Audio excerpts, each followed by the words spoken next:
네, 목요 정치 토크 시간입니다. 정치평론가 유형화 박사 그리고 배재대 행정학과의 최혜택 교수 나와 있습니다. 두 분 어서 오십시오. 안녕하세요. 예. 오늘은 바로 제1야당 얘기부터 들어가 보겠습니다.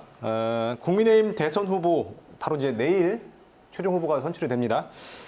당원 투표 그리고 일반 여론조사가 오늘 이제 조금 전 5시에 끝났는데 주사위 이미 던져졌습니다. 그래서 하나씩 따져볼 텐데 먼저 투표율이 굉장히 높았습니다. 63%를 이제 넘었다고 발표가 나와 있는데 이렇게 높은 투표율 이유가 뭐라고 보십니까, 최 교수님? 저는 이제 첫 번째는 이제 이준석 효과가 확실하게 나타났다. 왜냐하면 최근에 많은 젊은 그 당원들이 가입을 했습니다. 그리고 그분들의 이번에 투표율이 높았기 때문에 이제 그 효과가 첫 번째인 것 같고요. 두 번째는 꼭 바꿔야 되겠다는 그런 열망, 네. 이런 것들이 좀 당내에서 강하게 작용한 것이 아닌가 하는 생각을 해봅니다. 왜냐하면 지난 5년 동안에 서름을 참 많이 당한 것 같아요. 특히 이제 국회에서도 그렇고 서름들을 많이 당했기 때문에 이번에 바꾸지 못하면 앞으로 10년이 될지 20년이 될지 장담을 할 수 없기 때문에 이번에 꼭 바꿔야 된다라고 하는 당원들의 어떤 열망이 반영된 것이 아닌가 하는 생각을 좀 해보고요. 그다음에 이제 대장동 사건이 지금 한참 진행 중인데 이 좀 결말을 좀 이렇게 확실하게 좀 보고 싶은 분들이 많은 것 같아요. 그래서 아무래도 참여를 많이 한 것이 아닌가 생각을 해봅니다. 예. 뭐 정권 교체 열망이 이런 높은 투표율로 이어졌다라고 평가를 해주셨는데 이렇게 높아진 투표율을 놓고요, 각 후보들이 자기에게 유리하다 이렇게 평가를 하고 있습니다. 네, 누구에게 제일 유리하다고 보십니까? 일단 국민의힘의 당원 구성을 봤을 때 약 50대 이상의 중장년층들이 65%를 차지하고 있고요. 예. 그 이하가 35%를 차지하고 있기 때문에 네. 당원 구성으로 봤을 때는 윤석열 후보가 당심에서 앞서고 있는 윤석열 후보가 유리하다고 보겠죠. 그러나 반면에 이제 최근의 흐름을 최근이 아니라 얼마 전부터 계속 상승 흐름을 타고 있는 민심에 입각해서 국민 여론조사에서 상승세를 타고 있는 홍준표 후보가 그 흐름을 타고 있었기 때문에 상당히 유리하지 않겠느냐. 왜냐하면 이제 당신도 결국은 민심에 영향을 받기 때문에 네. 뽑을 사람이 대통령이 될 사람을 뽑게 되는 거 아닙니까?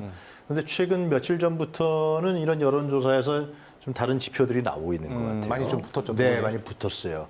그래서 만약에 며칠 사이에 나온 여론조사가 맞다면은 정확하다고, 여론조사는 워낙 많기 때문에 맞다 그러면 홍준표 후보가 상당히 쉽지 않은 선거로 가게 되는 거죠. 예. 그래서 뚜껑을 열어봐야 알 것 같은데 저는 자연스러운 흐름이라 그러면은 당연히 홍준표 후보가 되는 것이 맞습니다. 그런데 지금 말씀하신 대로 이 정권 교체에 대한 열망, 그래서 자질과 능력이라든가 리스크한 위험도를 보지 않고 그것이 더 중요하다라고는 정서적, 심리적인 이러한 부분들 속에서 만약에 오늘 경선이 오늘 계속 이어져서 결과가 나온다 그러면은 그러면 하여튼 뭐 본선 게임과는 좀 큰 관계 없이 윤석열 후보가 될 가능성도 있다 이렇게 볼 수 있습니다.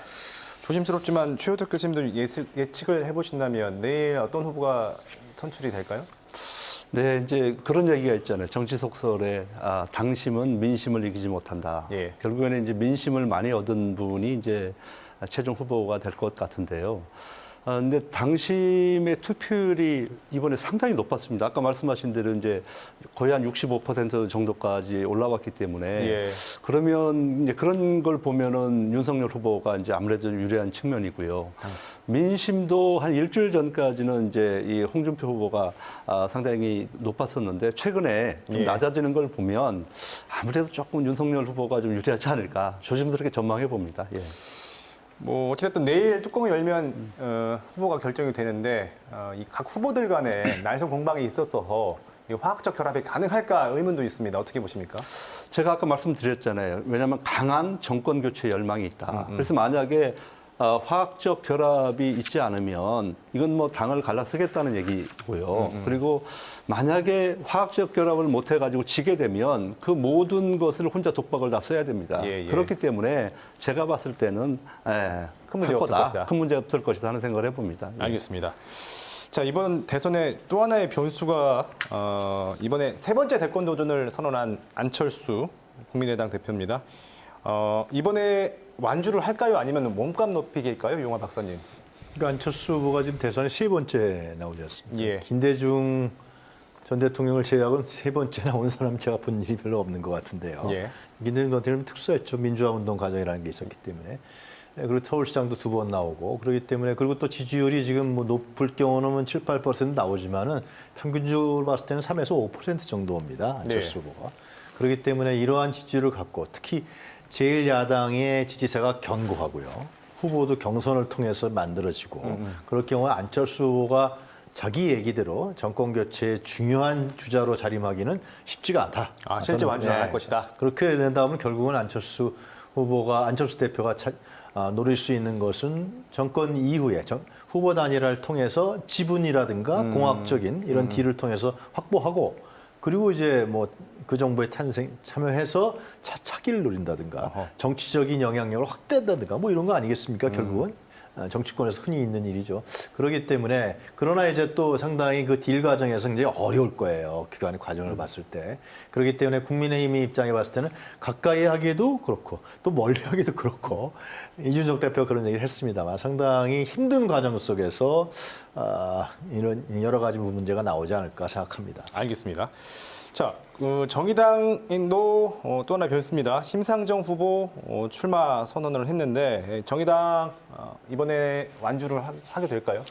예, 최근에 사실 이제 정의당이 정의롭지 못한 일들이 많이 있었어요. 노회찬 의원이 이제 스스로 목숨 끊은 일도 있었고, 김종철 전 대표가 이제 성추행 문제도 있었고요. 그다음에 지난번 총선에서 연동형 비례대표제에 참여했다가 망신을 당한 적도 있고요. 근데 지난번 경기도 그 국감서부터 보니까 심상정 후보가 말이 좀 거칠어지고 이제 민주당과는 완전히 좀 선을 이제 긋겠다 이런 뭐 강력한 의지가 있더라고요. 또 이제 특검도 이번에 이제 대장동 관련해 특검도 주장하고 하는 걸 보면서 이분 정말 이번에 끝까지는 가겠다 하는 생각을 해봅니다. 예. 그렇게 되면은 이번 대선은 결국 이제 큰 틀에서는 사자 구도가 될 것 같은데요.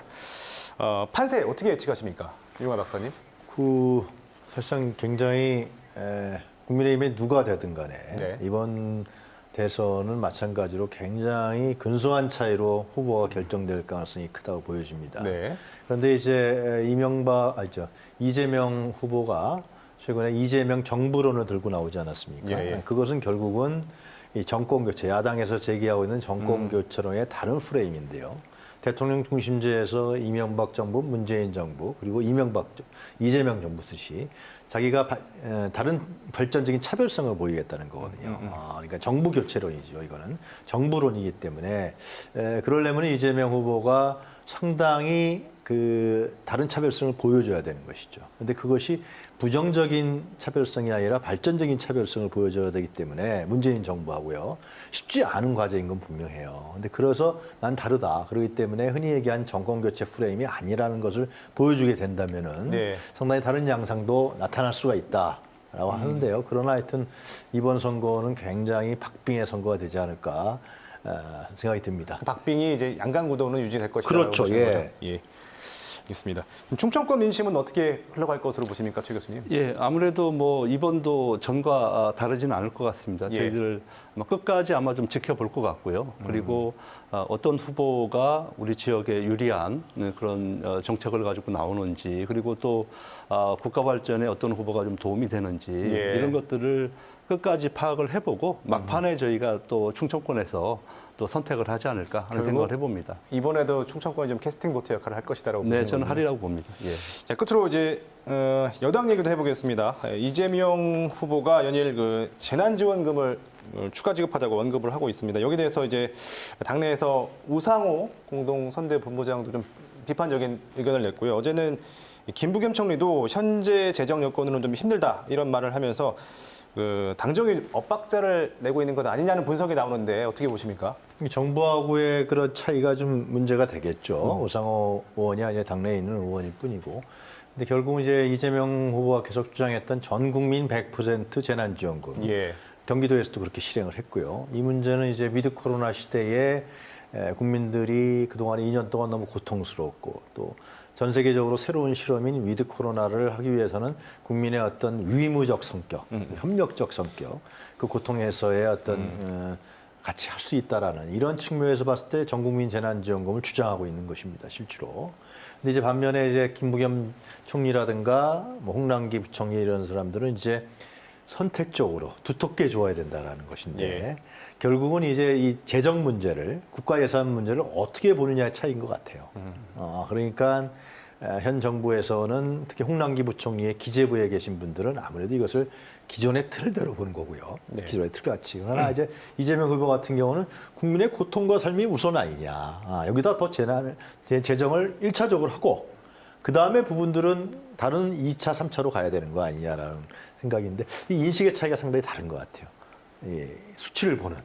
그래서 그 부분들은 결국 이제 송영길 대표도 얘기했지만 어떻게 이걸 조정하느냐. 이걸 좀 대립적으로 갈 수는 없을 것 같아요. 네네. 조정하고 설득해서 이 문제를 해결해 나가느냐라는 것인데 그리고 이재명 후보의 또 정치력도 문제가 되겠죠. 네. 크게 엇박자는 아닌 것 같다는 분석하셨습니다. 자, 알겠습니다. 오늘 여기까지 듣겠습니다. 두 분 고맙습니다.